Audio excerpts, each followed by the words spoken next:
जय हिंद। आज जानेंगे पृथ्वी के संरचना और मंडल से जुड़ी वन लाइनर क्वेश्चन के बारे में। ये जो क्वेश्चन है हमेशा लगभग हर एग्ज़ाम में पूछे जाते हैं, सभी नहीं, मतलब कि कोई एग्ज़ाम ऐसा ज़रूर मिल जाएगा जिसमें इसमें से कोई ना कोई क्वेश्चन ज़रूर पूछ लेगा।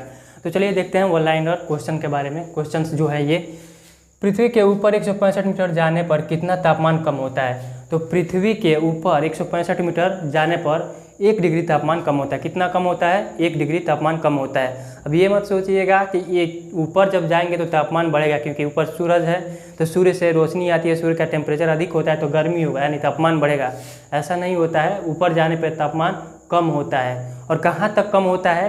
तो जो क्षोभ मंडल है, क्षोभ मंडल में जितने ऊपर जाएंगे तो क्षोभ मंडल में तापमान कम होता है। और वहीं क्षोभ मंडल के बाद से जाएंगे समताप मंडल में, तो समताप मंडल में क्या होता है? टेम्परेचर बढ़ता है। जितना ऊपर जाएंगे, जैसे जैसे ऊपर जाएंगे समताप मंडल में टेम्परेचर बढ़ेगा।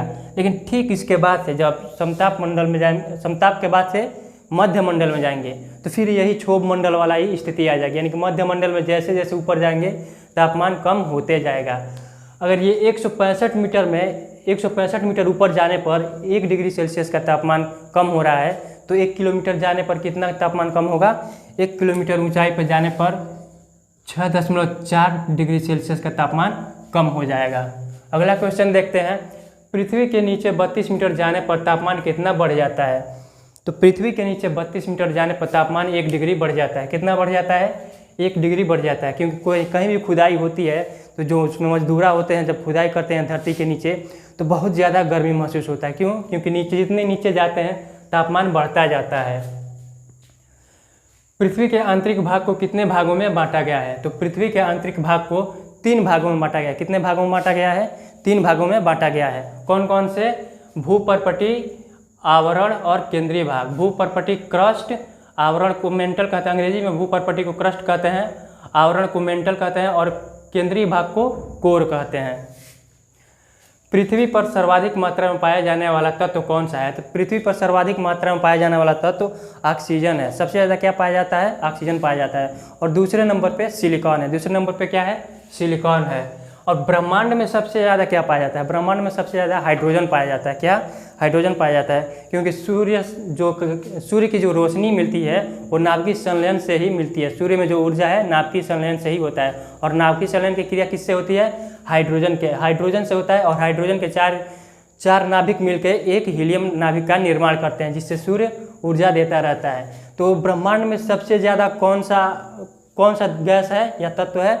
Hydrogen gas. हाइड्रोजन तो गैस है, सबसे ज़्यादा हाइड्रोजन है ब्रह्मांड में। अगला क्वेश्चन देख लेते हैं, न्यूटन ने पृथ्वी को नारंगी, जेम्स जीन ने नाशपाती तथा पाइथागोरस ने गोल कहा था। न्यूटन ने पृथ्वी को कैसा बताया था? तो न्यूटन ने पृथ्वी को नारंगी के रूप में बताया था। कैसे बताया था? कि पृथ्वी नारंगी के रूप में है। और जेम्स जीन ने उसे नाशपाती के रूप में बताया था। और पाइथागोरस ने कहा था कि पृथ्वी गोल है। अब सबका अपना अपना मत था, लेकिन वास्तविकता क्या है अभी पूरी तरह से पता नहीं चल पाया है। बस एक अनुमान लगाया जाता है कि हाँ, ऐसा पृथ्वी हो सकता है। अगला क्वेश्चन देखते हैं, पृथ्वी के कुल भाग का 29% स्थल है तथा 71% जल है। अधिकतर ये पूछता है एग्जाम में कि पृथ्वी के कितने हिस्से पर जल है, तो 3% रहता है। 3 और 7 का अनुपात रहता है। कितना रहता है? 3 और 7 का अनुपात रहता है। 3% स्थल है और 7% जल है। पृथ्वी पर सर्वाधिक ऊंचाई एवरेस्ट की तथा सर्वाधिक गहराई मेरियाना की है। मतलब पृथ्वी का सबसे ऊंचा जो भाग है, भाग क्या? पर्वत है। तो पृथ्वी का सबसे ऊंचा पर्वत हिमालय की चोटी क्या है?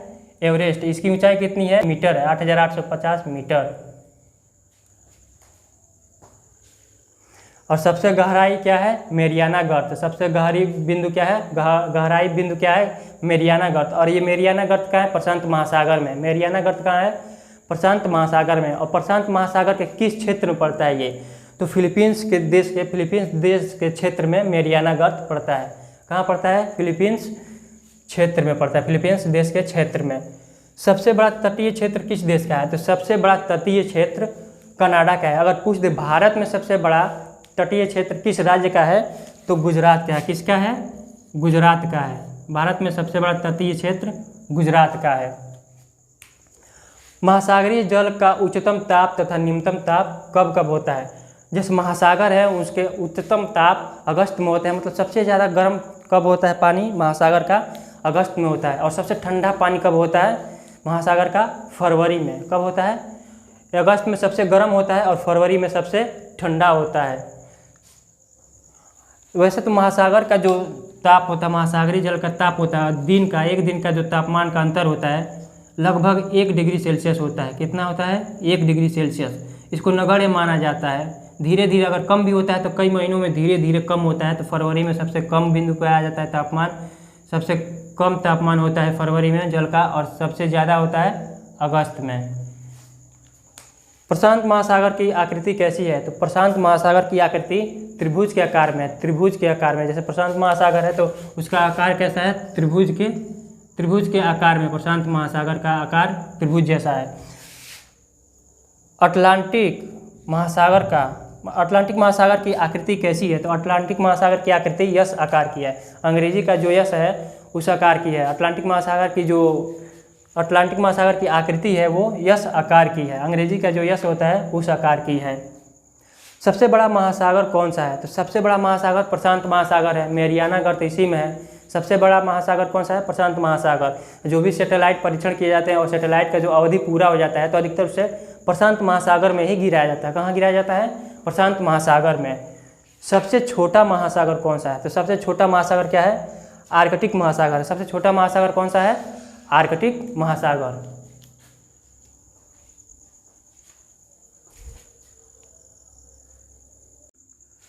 विश्व का सबसे ऊंचा ज्वालामुखी पर्वत कौन सा है? तो विश्व का सबसे ऊंचा ज्वालामुखी पर्वत कोटोपैक्सी है। विश्व का सबसे ऊंचा ज्वालामुखी पर्वत कौन सा है? कोटोपैक्सी है। तो ये है कहाँ पे? इक्वाडोर में। ये कहाँ पर है? इक्वाडोर में है।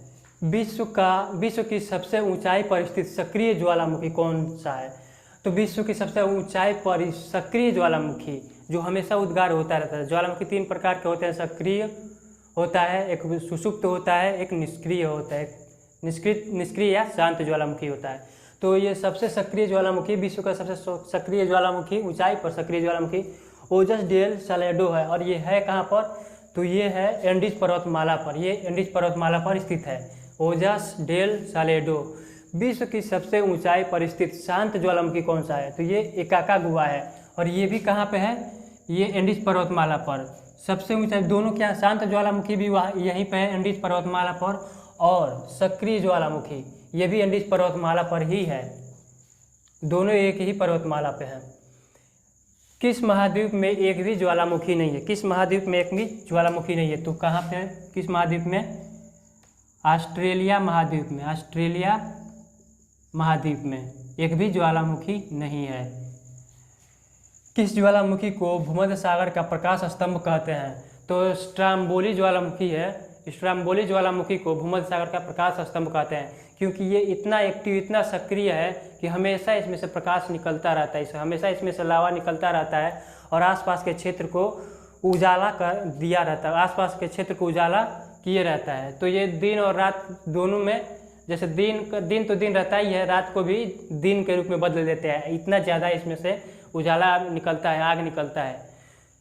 भूकंप के अध्ययन को क्या कहते हैं? भूकंप के अध्ययन को क्या कहते हैं? सिस्मोलॉजी। भूकंप का जो अध्ययन होता है किसके अंतर्गत होता है? सिस्मोलॉजी के अंतर्गत होता है। भूकंप का अध्ययन किसके अंतर्गत होता है? सिस्मोलॉजी के अंतर्गत होता है। चीनी का कटोरा किस देश को कहा जाता है? तो चीनी का कटोरा क्यूबा को कहा जाता है। चीनी का कटोरा किसे कहा जाता है? क्यूबा को कहा जाता है। भारत में किस जिले को कहा जाता है? भारत का उत्तर प्रदेश है जिसमें सबसे ज़्यादा चीनी होता है, और उत्तर प्रदेश के किस जिले को चीनी का कटोरा कहा जाता है? तो वैसे देवरिया नाम है, लेकिन सबसे ज़्यादा चीनी कुशीनगर में होता है। कुशीनगर में 2 गन्ना शोध केंद्र भी है। सबसे ज़्यादा चीनी कहाँ होता है? कुशीनगर में, कुशीनगर जिला में, उत्तर प्रदेश के कुशीनगर जिला में, लेकिन नाम तो वैसे देवरिया का है। पेपर में अगर आ जाए कि उत्तर प्रदेश के किस जिले में सबसे अधिक चीनी होता है तो देवरिया लगाइएगा, नहीं तो वैसे तो वास्तविकता ये है कि कुशीनगर में ज़्यादा होता है। यूरोप की सबसे लंबी नदी कौन सी है? तो यूरोप की सबसे लंबी नदी वोल्गा है। ये ग्रुप डी में पूछा हुआ था, रेलवे ग्रुप डी में पूछा गया सवाल है कि यूरोप की सबसे लंबी नदी कौन सी है? वोल्गा नदी है। हिमालय पर्वत किस श्रेणी का पर्वत है? तो हिमालय पर्वत वलित पर्वत है। वलित पर्वत श्रेणी का पर्वत है। हिमालय पर्वत वलित पर्वत श्रेणी का पर्वत है। पर्वतों को कितने श्रेणियों में बांटा गया है? तो पर्वतों को 4 श्रेणियों में बांटा गया है। कौन कौन से? ब्लैक पर्वत, अवशिष्ट पर्वत, संचित पर्वत और वलित पर्वत। कौन कौन से पर्वत हैं? 4 पर्वतों के कौन कौन से श्रेणी है? ब्लैक पर्वत, अवशिष्ट पर्वत, संचित पर्वत और वलित पर्वत। विश्व की सबसे गहरी झील कौन सी है? विश्व की सबसे गहरी झील कौन सी है? तो विश्व की सबसे गहरी झील है बैकाल झील। विश्व की सबसे गहरी झील कौन सी है? बैकाल झील है। अगला देखते हैं, विश्व की सबसे बड़ी झील कौन सी है? तो विश्व की सबसे बड़ी झील कौन सी है? कैस्पियन सागर। विश्व की सबसे बड़ी झील कैस्पियन सागर। हिंद महासागर का सबसे बड़ा द्वीप कौन सा है? तो हिंद महासागर का सबसे बड़ा द्वीप मेडागास्कर है। कभी कभी बोर्नियो भी दे देता है, लेकिन बोर्नियो नहीं होगा, ये मेडागास्कर होगा। कन्फ्यूजन हो जाता है कभी कभी कि बोर्नियो लगाएं या मेडागास्कर लगाएं। तो हिंद महासागर का सबसे बड़ा द्वीप मेडागास्कर है। हिंद महासागर का सबसे बड़ा द्वीप मेडागास्कर है। अधिकतर एग्जाम में पूछता है, कई एग्जाम में पूछा हुआ है। तो ये कुछ क्वेश्चन थे, वन लाइनर क्वेश्चन थे, इसको याद कर लीजिएगा, एग्जाम में बहुत काम आएंगे। जय हिंद।